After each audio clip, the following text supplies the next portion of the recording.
Bonjour, bonsoir les amis, merci de me confirmer que vous m'entendez bien, que le son est bon. Alors dans une demi-heure environ, une demi-heure, 40 minutes, il y aura un live avec la présidente de l'association des gestionnaires de fortune au Luxembourg. Donc ça va être super intéressant parce que justement on va parler de pas mal de choses, notamment du métier de gestionnaire de fortune, de comment ça se passe concrètement, de son parcours. Il faut savoir qu'effectivement, elle a un super parcours, donc je vais lui poser pas mal de questions, etc. En attendant, juste mettez-moi un max de love, un max de like, les amis. Et merci de me confirmer que vous m'entendez bien et que vous me voyez bien. Alors, vous écrivez, oui, je t'entends, oui, c'est génial, oui, Tammy, oui, tout est nickel. Alors, c'est bizarre, normalement, ça devrait monter. Alors, merci d'écrire que vous m'entendez bien, que vous me voyez bien. Bon, alors rapidement, j'ai 2-3 choses à vous dire.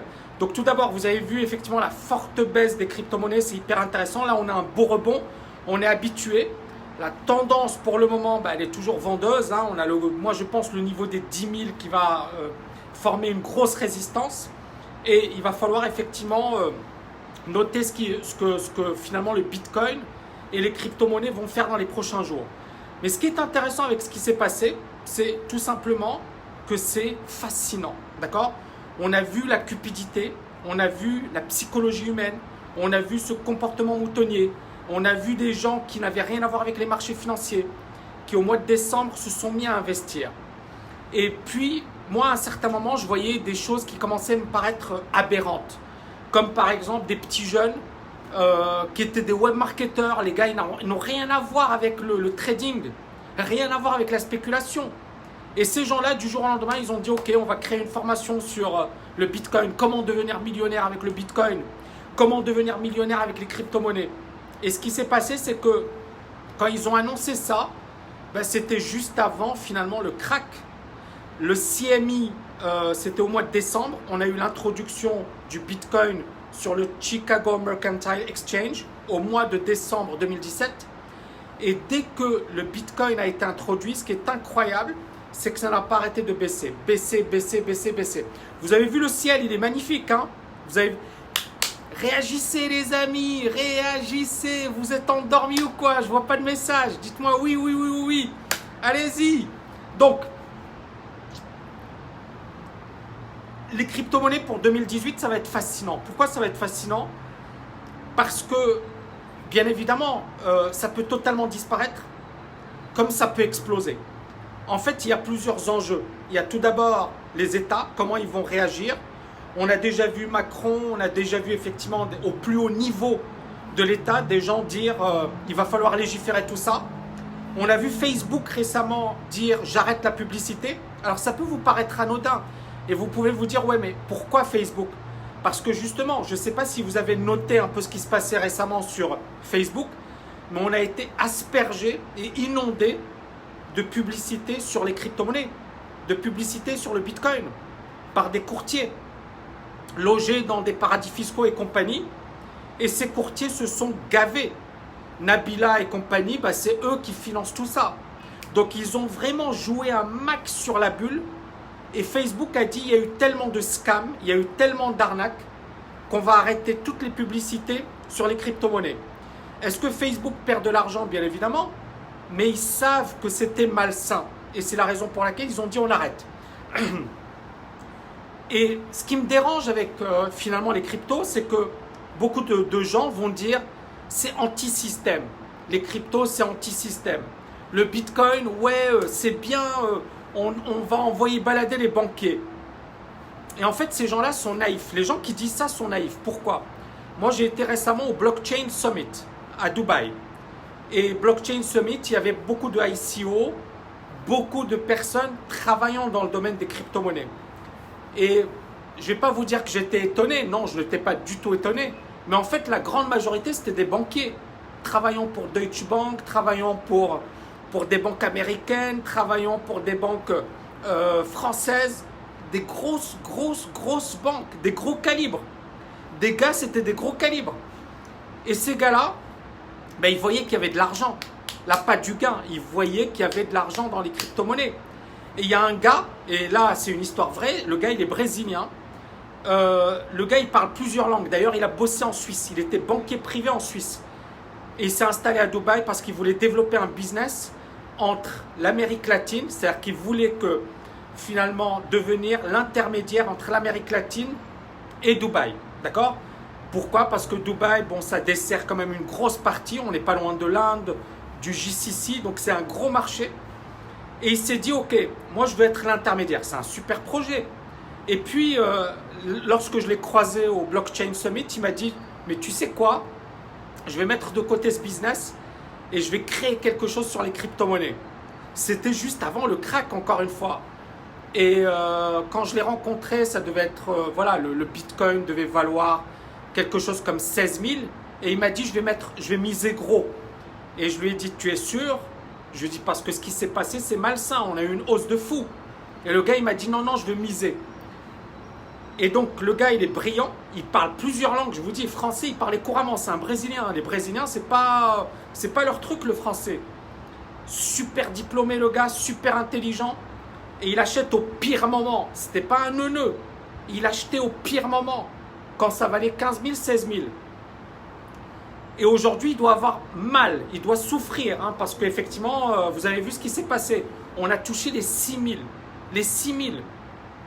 Et beaucoup de personnes, encore une fois, donc je reviens sur ce truc sur finalement la naïveté des gens qui disent c'est donner finalement un pied, c'est faire un pied de nez au système. C'est totalement faux. Le système, il est là. S'il y a du pognon à gagner, il va en gagner. Si effectivement pour lui, il ne va pas en gagner, il ne va pas en gagner. Qui investit aujourd'hui dans ces technologies? Beaucoup de banques.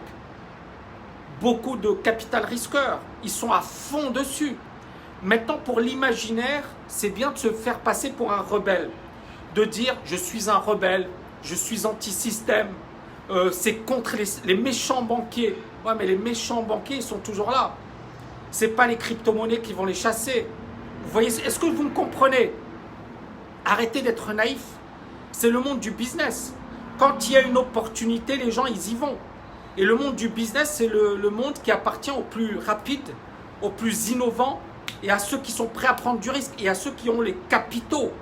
Ce ne sont pas les particuliers qui ont les capitaux, ce sont les banquiers. Donc ça, c'est une erreur que font beaucoup de gens qui se disent c'est un pied de nez contre le système. Après, bien évidemment, le système, ça le fait chier.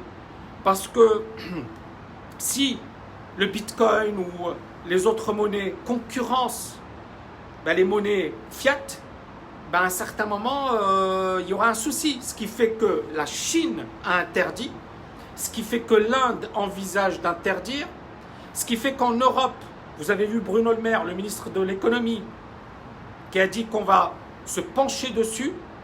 Donc il y a pas mal de choses autour. Alors maintenant, la question que vous allez me poser, mes amis, est-ce qu'on peut gagner de l'argent? Bien évidemment, mais on peut en perdre également. Et pourquoi je dis ça? Parce que c'est un marché dangereux. C'est un marché pour les pros. C'est un marché où il faut gérer son risque. Et c'est un marché où il faut être prêt à perdre. Je m'explique. Si jamais on vous... voilà, il y a eu au Japon un exchange qui a été cambriolé. 500 millions de dollars, quelque chose comme ça. Imaginez que vous ne preniez pas vos précautions. Qu'est-ce qui va se passer? Vos investissements, ils sont réduits à néant. Imaginez que les États-Unis disent on arrête. Que l'Europe dise on arrête. C'est pas impossible. Il y a des personnes qui vont me dire non mais Tammy, c'est pas réaliste. C'est réaliste. La Chine l'a fait. Et l'Inde est en train d'en parler. Le Maroc, je sais qu'il l'a fait. Et il y a d'autres pays qui peuvent effectivement légiférer contre. Donc, encore une fois, ne diminuez pas la puissance des États. Maintenant, c'est comment, et c'est là où on va vivre une année 2018 intéressante et fascinante. Quelles sont les issues possibles?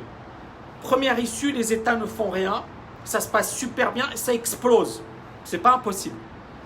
Deuxième chose, les États réglementent et mettent vraiment des barrières, ça se casse la figure, ça assainit le secteur et puis bien évidemment peut-être qu'on aura 10% des monnaies ou 5% des monnaies qui resteront et pour nous ce sera intéressant également, d'accord? Mais il faut savoir quelles sont les monnaies et comment gérer son risque, d'accord? La troisième possibilité c'est qu'on interdise tout ça et que les États s'approprient finalement cette technologie et se disent, bon, bah, la blockchain, c'est génial. On les a laissés s'amuser un petit peu. On a vu un peu ce qu'ils faisaient. Maintenant, on va reprendre le dessus et on va reprendre ce qui nous appartient. D'accord? Donc, tout ça, c'est passionnant. Est-ce que j'ai les réponses? Je n'ai pas toutes les réponses. Est-ce que vous avez les réponses? Non. Est-ce que les États? Personne n'a la réponse aujourd'hui. Et c'est ça ce qui fait la beauté de la chose. La personne qui vous dit « je suis sûr de ce qui va se passer dans 1 an, dans 2 ans », elle vous raconte n'importe quoi. Personne ne sait de quoi sera fait demain. Je vous raconte une anecdote. Apple. Apple, c'était une super entreprise. Dans les années 90, cette société s'effondre. Personne n'en veut. Tout le monde dit Apple, c'est fini, c'est has-been. Il a fallu que Steve Jobs revienne, reprenne les choses en main pour que ça reparte à la hausse et que ça devienne la société de fous qu'on a aujourd'hui. Ça s'est joué à 3 fois rien. Et puis il y a eu une longue période durant laquelle Apple, c'était vraiment une société pourrie. Hein. Personne n'en voulait. Personne n'en parlait en bien. Mais il y a eu un gars, un génie, qui est venu, qui a repris les choses en main, qui a eu effectivement une vision de fou et qui a permis à Apple d'exploser. Le dernier point, et ensuite je finis avec ce live parce qu'on en aura un autre tout à l'heure et je répondrai à vos questions bien évidemment. Le dernier point sur lequel j'ai envie de revenir, c'est finalement le fait que beaucoup de personnes investissent dans les crypto-monnaies et disent j'investis dans la technologie. J'investis, même si je perds de l'argent, c'est pas grave. J'investis dans la technologie. Et moi, j'ai envie de leur dire, mais vous êtes débiles ou quoi? On n'investit pas dans la technologie. On investit pour gagner de l'argent. Il n'y a pas de honte à avoir, à se dire, j'investis pour gagner de l'argent. Et j'investis pas parce que c'est sympa, parce que c'est la technologie. Et ça, encore une fois, c'est un discours de neuneux. C'est un discours de gens qui sont soit hypocrites, soit qui ont honte de dire, je veux gagner de l'argent. Il n'y a pas de honte à vouloir gagner de l'argent. Maintenant, tout le monde ne va pas en gagner. La grande majorité a investi en décembre 2017. Et la grande majorité est perdante aujourd'hui sur les bitcoins et sur les crypto-monnaies. Moi, j'ai vu, c'était trop marrant, il y avait des vendeurs de rêves. Ils disaient, ouais, j'ai doublé mon capital en 1 semaine. Et les gars, ils disaient, ouais, j'ai doublé mon capital, c'est trop facile de gagner sur le bitcoin. Sur YouTube, hein, véridique. Il y avait un autre gars, il disait, ouais, ça vaut 16 000, c'est bon, c'est reparti, ça va non. Des gars sur YouTube. Un autre gars qui disait, le bitcoin ne peut pas s'effondrer parce que le bitcoin, c'est la blockchain. Donc la blockchain, c'est là pour durer. Et on est passé de 20 000 à 6 000. Est-ce qu'on va repartir à la hausse? Peut-être. Est-ce qu'on peut se casser la gueule? Peut-être. Est-ce qu'on peut ne rien faire pendant 3 années? Peut-être. Moi, je n'en sais rien. Tout ce que je sais, c'est que le marché a toujours raison. Je m'adapte au marché. Et beaucoup de personnes ne comprennent pas ce que je suis en train de dire, mais je vais le développer. En fait, quand on est sur les marchés, il ne faut pas imposer son point de vue. Il faut être humble, avoir l'humilité de se dire que le marché peut faire ce qu'il veut. Si vous imposez votre point de vue, vous êtes foutu. Si par contre, vous vous dites, bah, le marché, il peut faire ça, il peut faire ci, il peut monter, il peut baisser, il peut faire du surplace. On est préparé psychologiquement à tous les cas de figure. Si on est préparé psychologiquement à tous les cas de figure, qu'est-ce qui se passe? Premièrement, on est moins stressé. Deuxièmement, on est dans le concret. C'est-à-dire que quand je vais me positionner, je vais me positionner pour de vraies raisons. Et à partir de là, bien évidemment, bah, c'est du trading. C'est du swing trading, c'est de la spéculation. Il faut avoir des qualités sur un plan psychologique, sur un plan technique. Il faut bien maîtriser la psychologie des foules parce que c'est de la pure psychologie des foules. Et ce sont toutes ces qualités qui vous permettront de faire la différence sur les marchés. C'est-à-dire que si vous êtes capable justement de comprendre tout ça, vous aurez des probabilités de gagner. Maintenant, encore une fois, et je conclus avec tout ça, il n'y a aucune certitude. Et moi, quand j'ai créé cette formation sur les cryptos, c'est vrai que beaucoup de personnes se sont dit « Mais Tammy, pourquoi il le fait ?» Pourquoi il le fait? Parce que j'en avais marre. J'en avais vraiment marre de voir des gugus sortis de nulle part, avec 0 expérience, vous expliquer que vous alliez devenir millionnaire sur les marchés en 2 mois ou en 1 mois. Et je savais qu'un gars comme moi, et d'ailleurs il y a des étudiants, beaucoup d'étudiants qui étaient super contents que je fasse ça, m'ont dit « Heureusement que tu l'as fait parce que je voulais investir, je voulais suivre d'autres formations Mais voilà, les gars, ils viennent de nulle part. Ça fait 6 mois, ils sont sur YouTube et ils font des formations. Waouh, magnifique. Et moi, mon but, c'était vraiment de vous apporter le top. Donc, le 18 février, pour ceux mes étudiants, pour ceux qui sont inscrits, on va démarrer. Alors, on a fermé les inscriptions. On va peut-être ouvrir ça rapidement, d'accord? Parce qu'on a eu beaucoup de personnes qui ont raté, qui m'ont posé la question. Donc, je vais voir. Ce n'est pas encore décidé, peut-être. Mais voilà, l'idée pour moi, c'est encore une fois une formation avec moi, 4 semaines. On va bosser, on va étudier, on va analyser les marchés, on va faire plein de cas concrets, c'est-à-dire que je vais tout passer en revue, les dangers, le potentiel, la gestion, l'investissement, le day trading, le swing trading, le scalping, les meilleurs courtiers, les choses qu'il faut éviter, les erreurs à éviter, et puis bien évidemment le côté psychologique. On va revenir sur toutes ces dimensions. Donc ça va être une grosse formation pour ceux qui me suivent. Vous me connaissez, vous savez que moi quand je me donne dans un truc, je le fais à fond. Je pense que vous allez adorer. Pour ceux qui vont suivre cette formation, ça va être vraiment génial.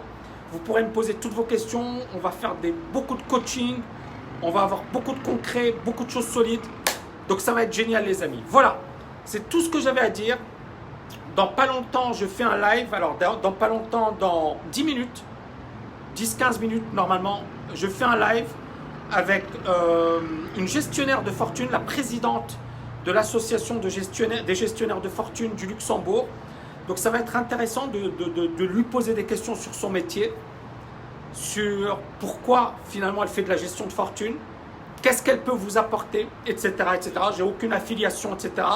Mais je vais l'interviewer encore une fois à but éducatif pour la chaîne YouTube et la chaîne Facebook. Merci infiniment les amis, je vous dis à bientôt, je vous embrasse et je vous dis à tout de suite. Ciao, ciao, ciao!